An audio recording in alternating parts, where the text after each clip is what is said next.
So, hi guys.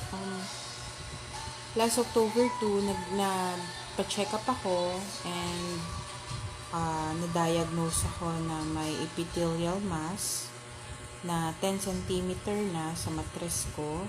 So, nakalaylay na siya sa matres ko. Ganun na siya kalaki. And yung journey ko, simula April 2025, talaga naman sobrang hirap.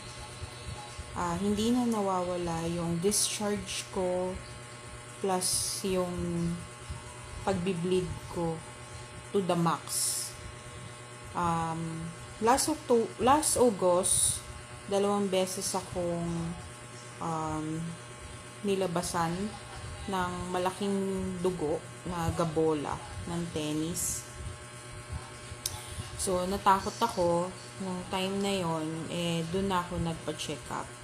Siguro sasabihin nyo, bakit pinatagal mo pa? Bakit ganon? Bakit ganon? Denial kasi ako.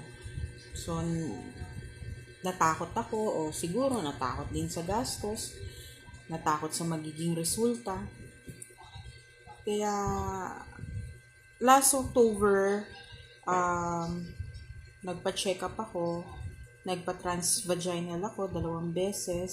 So, yun nga, confirm na may bukol ako sa matres na gano'n na siya kalaki.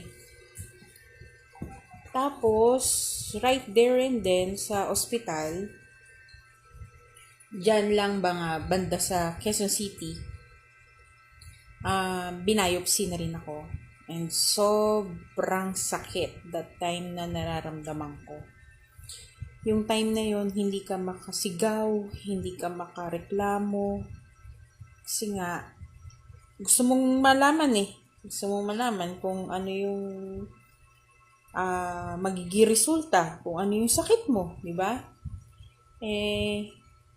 Kaya yun. Tapos, so ang resulta ay malalaman pa namin this October 28 daw. Kasi yun daw yung tentative release ng resulta. So yun, from October 2, nagra-run na ngayon. Anong date na ngayon? So yung kaba ko, yung isip ko, halo-halo na.